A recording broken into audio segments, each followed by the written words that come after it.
अस्सलाम वालेकुम फ्रेंड, कैसे हैं आप सब। उम्मीद करती हूँ कि सब खैरियत से होंगे। मैं बना रही हूँ जेंट्स कुर्ते का डिज़ाइन। तो ये जेंट्स कुर्ते का डिज़ाइन है। इसके अंदर मैंने कंट्रास्ट लगाया है और ये किस तरह से मैंने ये लगाया है, वीडियो में साथ रहिएगा और पूरा देखिएगा कि किस तरह से इस सूट के ऊपर मैंने ये डिज़ाइनिंग की है। तो ये सारा मेरा मटेरियल है जो मैंने रेडी करके रखना है। तो ये सारी फ्यूजिंग है। ये शेरवानी कॉलर है, हमने शेरवानी कॉलर बनाना है इसके ऊपर। और ये कफ़ हैं, ये देखें ये सीधे चकोर कटे हुए हैं। और ये सामने की दोनों पट्टियां हैं, चाक पट्टी है। ये सारा सामान हमने पहले रेडी करके रख लेना होता है ताकि हमें सिलते वक्त परेशानी नहीं हो। तो सबसे पहले तो मैंने ये सारा सामान हमने पहले ये रेडी कर लेना होता है, उसके लिए बहुत आसानी हो जाती है। और इसके लिए मैंने ये शेरवानी कॉलर लिया है। ये देखें ये डबल कॉलर है शेरवानी। और उसके बाद मैंने इसकी कटिंग करी थी। और इसके बाद ये देखें इस तरह से ये मैंने इसका पहले सेंटर करा। और सेंटर करने के बाद हल्का सा इसके अंदर फासला दिया, नीचे की साइड से बिल्कुल हाफ इंच के करीब हमने इसकी चौड़ाई लेनी है। और साइड से थोड़ा सा क्रॉस करके इसको इस तरह से हमने पहले निशान लगाना है। ये देखें निशान मैंने किस तरह से लगाया है। और ये नीचे जो हमने लाइन खींची थी, ये थोड़ी सी तिरछी हमने लाइन ली थी, हमने सीधी सीधी सी लाइन नहीं ली थी। और फिर इसके बाद हमने इसको कटिंग करनी है। तो ये मैंने पिनअप कर लिया था क्योंकि ये डबल है, अगर सरक ना जाए, फिसल ना जाए, टेढ़ी कटिंग ना हो जाए, इसलिए मैंने इसके डबल को ही पिनअप कर लिया था। और ये हमारी सामने की पट्टी है। सामने की हमने एक पट्टी पे कट लगाना है और जो अंदर वाली पट्टी होगी उसको हमने ऐसे ही सीना है। ये देखें इस तरह से ये मैंने जो आगे सामने पट्टी लगती है ये उसकी मैंने कटिंग की है। जो इसका डिज़ाइन बनाया है उसको आगे से इस तरह से ये मैंने इसकी कटिंग की है। और निशान लगाने से कटिंग करने में आसानी हो जाती है, डायरेक्ट नहीं काटा जाता, क्योंकि डायरेक्ट अगर हम काटेंगे तो वो हमारा गलत कट जाएगा। फिर इसके बाद ये देखेंगे फैब्रिक है मेरा कंट्रास्ट में ब्लू कलर का, ये हमारा कपड़ा है जो हम इसके ऊपर कंट्रास्ट लगा रहे हैं। कपड़े पे हमारी लाइनिंग आ रही है, लाइनों वाला कपड़ा है पाइपिंग का जो मैंने इसके ऊपर लगाना है। अब इसके बाद जो हमारा ये शेरवानी कॉलर था, इसके ऊपर जो मैंने निशान लगा के रखा था, इसको मैंने डबल पर ही कट कर दिया था। जब मैंने ये कट करा तो ये देखें खोलने के बाद इसका लुक कुछ इस तरह से आया। ये सामने की पट्टियाँ इसी तरह से हमने इसके जो है कफ पे भी कटिंग करनी है और इसकी चाकों पे भी कटिंग करनी है। सारा डिज़ाइन हमने कुछ इसी तरह से बनाना था। और ये जो है कफ जो थे वो मेरे चकोर में थे। और फिर इसके बाद मैंने इसकी हल्की सी नोक को कटिंग करना था, यानी कि जो चकोर जो आ रहा था इसकी साइड की कटिंग को मैंने हल्का सा तिरछा करना था। और ये देखें इस तरह से ये मैंने इसकी साइड से नोक उतार दी थी। तो नोक उतारने के बाद कुछ इसका लुक इस तरह से आ गया था कफ का। और ये सारी चीज़ें बहुत अहम होती हैं जो स्टेप बाय स्टेप समझानी होती हैं, और इसके बगैर आपको काम समझ में नहीं आता। तो इस तरह से मैंने कोशिश की है कि स्टेप बाय स्टेप मैं सारी चीज़ें आपको दिखा सकूं कि किस तरह से इस सूट का मैंने तैयार किया। और अगर आप सूट इस तरह का बना रहे हों तो आपको भी कोई परेशानी नहीं हो कि मैंने स्किप कर दिया और आपको दिखाया नहीं कि किस तरह से इस सूट का मैंने रेडी किया था, इसकी सारी डिज़ाइनिंग किस तरह से की थी। तो मुकम्मल वीडियो है ये, स्टेप बाय स्टेप मैं हर चीज़ आपको बता रही हूँ, समझाने की भी कोशिश कर रही हूँ ताकि आपको आसान तरीके से समझा सकूँ। और अब आ जाते हैं प्रेसिंग की साइड पे। तो इसकी प्रेस किस तरह से करनी थी वो भी मैंने आपके साथ शेयर की है। तो ये सामने की पट्टी है जिसको मैं इसको प्रेस कर रही थी पानी लगा के, ताकि ये सारा चिपक जाए, अच्छे से प्रेस हो जाए। कॉटन का ये कपड़ा था हमारा बुनेंजा का। और इसके बाद इसके ऊपर आराम से ये मुड़ गया था, कोई इतनी परेशानी नहीं हो रही थी, वॉशिंग वेयर नहीं था ये, और ये कॉटन का कपड़ा था। फिर इसके बाद मैंने इसकी डबल प्रेस करी और इसके ऊपर पानी लगाकर मैंने इसको प्रेस करी थी ताकि ये आराम से जम जाए। फिर इसके बाद जो हमने इसकी साइड की जितना भी एक्स्ट्रा कपड़ा था सारा कट कर दिया। और इसी तरह से हमने सारा सामान जो है इसका प्रेसिंग करके रखना होता है। फिर इसके बाद ये देखें ये एक एक्स्ट्रा पट्टी है जो डिज़ाइनिंग के लिए मैंने ली थी, तो इसके लिए मैंने एक फ्यूजिंग कटिंग कर ली थी और जो ब्लू कपड़ा था वो इसके ऊपर लगा लिया था, प्रेसिंग कर लिया था। और ये देखें इस तरह से ये मैंने प्रेस करके इस कपड़े के ऊपर, यानी कि जो डिज़ाइन वाला कपड़ा था लाइनिंग, वो मैंने इसके ऊपर लगा लिया था। और लगाने के बाद ये हमें अंदर की साइड पे देना होगा। ये देखें, इस तरह से ये कपड़ा मैं अंदर लगाऊंगी तो ये डिज़ाइनिंग हमारी ख़ुद ब खुद नुमाया होने लग जाएगी। तो इसी तरह से ये कफ़ है, मेरे कफ़ पे भी मैंने कट लगाया हुआ था। देखें, ये मैं अभी रख के आपको दिखा रही हूँ, तो ये अभी से ही आपको कम्प्लीटली समझ में आ रहा होगा कि किस तरह से इस डिज़ाइन को मैं तैयार करने वाली हूँ। और ये कॉलर है, ये इस तरह से ही सब जगह ये जो मैंने कट लगाए थे, इन कटों के ऊपर ये कपड़ा मैंने इसके अंदर लगाना है। या तो आपने ब्लैक कलर या फिर रेड कलर के धागे से इसके ऊपर डिज़ाइन करना है। तो मैंने इसके ऊपर ब्लैक धागा और रेड धागे की डिज़ाइनिंग की थी। इस तरह से ये रेड धागे से मैंने, रेशम का धागा था गिट्टा मेरे पास फिर इससे मैंने इसको इस तरह से सिलाई की थी। ये देखें, इस तरह से मैंने सिलाई की इसके ऊपर, तो लुक और ख़ूबसूरत इसका आने लग गया था। चाहे तो आप इसको सेम मैचिंग के धागे से भी सिलाई कर सकते हैं, वो आपकी मर्ज़ी है कि आपने सेम मैचिंग के धागे से सिलाई करनी है या कंट्रास्ट इसके अंदर करना है। पर मुझे कंट्रास्ट करना था, पर मुझे कंट्रास्ट अच्छा लग रहा था, तो मैंने इसके ऊपर कंट्रास्ट करा ताकि मेरा सूट और अच्छा लगे।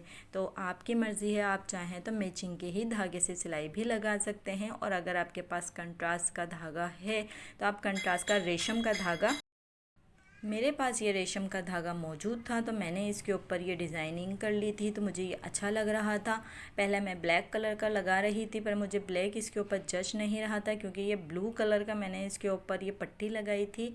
और फिर इसके ऊपर मैं ब्लू ही कलर का रेशम का धागा लगा रही थी, तब मुझे जच नहीं रहा था। फिर मैंने रेड कलर का धागा लिया और रेड कलर के ही धागे से इसके ऊपर लब बूट की सिलाई लगा दी थी। फिर उसके बाद तो इसका लुक और ही खूबसूरत लगने लग गया था। बहुत प्यारा सा हमारा ये कफ आस्तीन और जो है क्या नाम है इसका, सामने की पट्टी कॉलर का डिज़ाइन और ही खूबसूरत लगने लग गया था। फिर इसके बाद क्या करना था, फिर बाकी इसको मुकम्मल करना था। जिस तरह से हम कफ़ की साइडों की सिलाइयाँ लगाते हैं, जिस तरह से हमने इसे तैयार करना होता है, सेम मैंने सारा इसका जो है सामान तैयार करा और इसकी कफ़ वगैरह की सिलाइयाँ इसी तरह से लगा ली थी। और फिर बहुत खूबसूरत से ये हमारा डिज़ाइन तैयार होके लग रहा था और बहुत अच्छे आसान तरीके से ये हमने बना लिया था और डिज़ाइन भी खूबसूरत लग रहा था। अगर कभी आप बनाना चाहें या बनवाना चाहें तो इस तरह की डिज़ाइनिंग आप अपने टेलर को दिखा के बनवा सकते हैं। और अगर आपको कुछ स्टिचिंग आती है और आप जानते हैं तो आप इस तरह का डिज़ाइन लाजमी ट्राई करें कि ये डिज़ाइन मैंने किस तरह से बनाया था। बहुत खूबसूरत से ये हमारा डिज़ाइन है। अब मैं क्या कर रही थी, इन दोनों को आमने सामने मैंने सेट किया। ये जो सामने की बटन टेक और कांच पट्टी थी, इसको मैंने सेट किया और फिर इसके बाद इसके अंदर मैंने एक कट लगाया। कट लगाने के बाद ये देखें, बीच का जो ये मेरा हिस्सा था, इसको मैंने अंदर को फोल्ड कर दिया था। ये देखें, जब आप शेरवानी कॉलर बनाते हैं तो उसके लिए मैं इस तरह से इसको करती हूँ, इसका साइड अंदर का फोल्ड कर देती हूँ, पूरा कटिंग करके नहीं उतारती, इससे फिनिशिंग आती है। और फिर इससे कट भी हमारे आमने सामने बहुत अच्छे से बैठ जाते हैं, कॉलर भी बहुत अच्छा बैठता है। इस तरह से मैंने सिलाई की। फिर इसके बाद मैंने एक लब की साइड की सिलाई लगा दी थी ताकि ये आराम से बैठ जाए। जब मैं इसको लगाऊँ कमीज़ के अंदर तो ये आसानी से लग जाए। इसी तरह से ये सारी चीज़ें हमने रेडी करी। फिर स्टेप बाय स्टेप ये सारी चीज़ें हमने कमीज़ के अंदर लगा दी और ये बहुत खूबसूरत सा हमारा डिज़ाइन बन गया था। अगर आप लोगों को वीडियो अच्छी लगी है तो लाइक करें, सब्सक्राइब करें और कमेंट में अपनी राय लाजमी बताया करें कि आप लोगों को डिज़ाइनिंग कैसी लगी, क्योंकि बहुत मेहनत से हम ये डिज़ाइनिंग बनाते हैं और साथ साथ वीडियो बनानी होती है। तो आपको पता ही है कि काम के साथ साथ वीडियो बनाना कितना मुश्किल होता है, लेकिन आप लोगों की हौसला अफजाई होती है जो आप लोग बहुत पसंद करते हैं। तो दिल चाहता है कि आपके लिए हर तरह की डिज़ाइनिंग लेकर आएँ, चाहे वो लेडीज़ में हो, जेंट्स में हो, बच्चों बड़ों में हो, चाहे किसी भी तरह की हो। तो मेरा दिल चाहता है कि मैं हर चीज़ आपके साथ शेयर करूं और आपको दिखाऊं कि ये मैंने चीज़ें किस तरह से तैयार की थी और इन चीज़ों को तैयार करने के लिए किस तरह से हम मैनेज करते हैं और किस तरह से ये सारा सामान और कपड़े हम रेडी करते हैं। काफ़ी सूट तो इस तरह के होते हैं जो मैं आपके साथ शेयर नहीं कर पाती, वीडियो नहीं बना पाती, लेकिन मेरी कोशिश होती है कि मैं तैयार करने के बाद आपको दिखा दूं, क्योंकि कभी ऐसा होता है कि हम बना नहीं पाते वीडियो।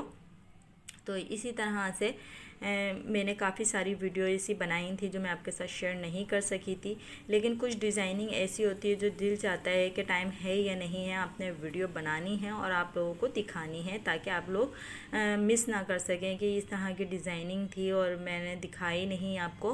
तो मेरी कोशिश होती है कि मैं हर तरह का डिज़ाइन आपके साथ शेयर करूं ताकि आप लोग देख सकें, बना सकें और आपको कुछ आइडिया मिल सके। मेरी वीडियो से आपको आइडियाज़ मिलते हैं, इस तरह की लेडीज़ जेंट्स और हर तरह की स्टिचिंग मैं आपको दिखाती रहती हूँ। तो मुझे भी अच्छा लगता है इस तरह की स्टिचिंग करना और आपको दिखाना और सिखाना। तो आप लोग की हौसला से हमें भी बहुत हौसला मिलता है। इसी तरह से आप मेरे साथ बने रहिए और इसी तरह से मैं अच्छी अच्छी वीडियो आपके लिए लेकर आती रहूँगी। लेकिन वीडियो को पूरा देखिएगा क्योंकि काफ़ी मेहनत से करते हैं, लेकिन मैंने इसलिए इसको आपको मुकम्मल दिखाया स्टेप बाय स्टेप ताकि आपको कोई चीज़ मिस ना हो और आप अच्छे से इसको समझ सकें और सी सकें। अगर सीना जानते हैं तो सी सकेंगे, वरना अपने टेलर को दिखा के आप इसको सिलवा सकते हैं। फिर इसके बाद ये देखें सामने की पट्टी मैंने लगाई, लगाने के बाद इसको रेडी किया और इसकी जितनी भी हमारी साइड की सिलाइयाँ थी वो भी मैंने इसकी मुकम्मल लगाई। अब ये देखेंगे इस तरह से करने के बाद ही मेरा लुक कितना खूबसूरत आ रहा है। ग्रे कलर का ये हमारा कॉटन का सूट था और फिर इसके बाद मैंने ब्लू कलर की इसके ऊपर कंट्रास्ट करा। मुझे ब्लू कलर इसके ऊपर खूबसूरत लग रहा था क्योंकि लड़कों के सूट होते हैं उनके ऊपर ज़्यादा आउट कलर हम ले नहीं सकते, हमें उसके हिसाब से ही लेना पड़ता है कि ये जेंट्स सूट है और इसके ऊपर ज़्यादा हमने बहुत ज़्यादा ओवर नहीं करना होता, इसको देख के करना होता है कि किस तरह से कंट्रास्ट लेना है और किस तरह से इसके ऊपर डिज़ाइनिंग करनी है। इस तरह की डिज़ाइनिंग सोबर सी करनी होती है ताकि ये ओवर ना लगे और लड़के लड़के ही लगें, वो लड़कियां ना लगें। तो इस तरह की डिज़ाइनिंग हमने की है इसके ऊपर ताकि ये लड़के भी डिज़ाइनिंग वाले सूट पहन सकें। और फिर इसके बाद मैंने हाथ के हाथ इसका कॉलर भी लगा दिया था। तो मैंने कहा चलें ऊपर की चीज़ आपको कम्प्लीटली दिखा दूँगी कि किस तरह की ऊपर की चीज़ का लुक आ रहा था। और फिर मैंने साथ साथ इसका बैंड कॉलर भी लगाया और इसके अंदर बहुत मैंने आराम आराम से करके लगाया ताकि कहीं झोल ना है, इसके अंदर फिनिशिंग में कोई कमी बेशी ना आए क्योंकि जेंट्स सूट होता है, ये बड़ा सूट है और इसके अंदर कोई खूबसूरती में कोई कमी बेशी ना आए, तो इसलिए मैंने इसको थोड़ा सा सिलो सिलो करके सिया। फिर इसके बाद ही मेरा सूट काफ़ी हद तक ये रेडी हो गया था। कफ भी इसके हमने रेडी कर दिए थे और इसी तरह से मैंने इसका सारा सामान रेडी करके इसका कॉलर वगैरह मैंने पहले ही लगा दिया था। मैंने कहा पॉकेट्स वगैरह मैं बाद में लगाऊंगी। और फिर इसके बाद ये मैंने इसकी साइड के ऊपर की भी सिलाई लगा दी थी और ये कम्प्लीटली ये देखें कॉलर कितना खूबसूरत इसके ऊपर लगा है और ये बैक साइड पर कॉलर का डिज़ाइन आ रहा है, फ्रंट पर कोई डिज़ाइनिंग नहीं है और ये इसका कंप्लीट हमारा तैयार हो गया था। अब आ जाते हैं पॉकेट की तरफ। मेरा इरादा नहीं था पॉकेट लगाने का, लेकिन मुझे थोड़ा सा हल्का लग रहा था सिंपल के साइड में इसकी पॉकेट होती तो और ख़ूबसूरत लगता। तो ये मैंने बाद में ऐड की थी इसके अंदर पॉकेट और फिर पॉकेट पे भी सेम डिज़ाइनिंग मैंने वैसी ही कर दी थी जिस तरह से मैंने कॉलर पे और इसके सामने की पट्टी पे की थी। सेम उसी तरह का कट मैंने इसके ऊपर लगाकर कॉलर को पॉकेट को इस तरह से मैंने रेडी कर दिया था। और फिर इसके बाद इसी तरह से ये रेड कलर के धागे से मैंने इसके ऊपर सिलाई लगा दी थी क्योंकि कुछ चीज़ें ऐसी होती हैं जो हमें बाद में लगता है कि ये ऐड होनी चाहिए, ये अच्छी लगती हैं, तो वो फिर हम बाद में भी कर सकते हैं। शुरू में नहीं था मेरा इरादा इसके ऊपर ये पॉकेट लगाने का क्योंकि मैंने साइडों में दोनों तरफ पॉकेट लगाई थी और इसका ट्राउज़र था, ट्राउज़र के भी दोनों साइडों पर पॉकेट थी। तो मैंने इरादा था कि मैं नहीं लगाऊंगी, पर पॉकेट लगाने के बाद इसका लुक अच्छा लग रहा था, फिर मैंने इसके अंदर पॉकेट भी ऐड कर दी थी। ये देखें इस तरह से ये मैंने पॉकेट लगाई, ऊपर से 8.5 इंच का मैंने लिया और उसके बाद मैंने पॉकेट का साइज़ लगाया। तो आपको भी लगानी हो तो ऊपर से ये 8.5 इंच की इसका लेनी होता है गैप, यानी कि शोल्डर के पास से ये मैंने 8.5 इंच का गैप लिया था। इसके बाद हमारी पॉकेट का साइज़ बिल्कुल सही जगह पे आता है जहाँ पे मतलब आना चाहिए इसका। फिर मैंने ऊपर से 8.5 इंच इसका लिया और उसके बाद पॉकेट को सेट करा, पिन अप किया और फिर इसकी खूबसूरती के साथ सिलाई लगा दी थी मैंने, ये देखें। और हल्का सा नीचे से गोल शेप, गोल पे फिर हल्का सा नोक वाला निशान था नीचे की तरफ। फिर इस तरह का ये मैंने इसके ऊपर पॉकेट लगाया और पॉकेट लगाने के बाद इसके अंदर कुर्ते के अंदर और 4 चांद लग गए थे। बड़ा खूबसूरत ये डिज़ाइन हमारा लग रहा था। आप लोग भी बताइएगा कि ये पॉकेट लगाने के बाद इसका डिज़ाइन कैसा लग रहा था। मैंने पॉकेट लगाया और लगाने के बाद इसका लुक मुझे और ज़्यादा अच्छा लगने लग गया था। पहले इरादा नहीं था, बाद में मैंने लगाया पॉकेट। ये मेरी कफ है और कफ ये देखें, कफ भी कितने प्यारे लग रहे हैं। इसकी चाक पट्टी है, कम्प्लीटली रेडी हो चुका है मेरा सूट।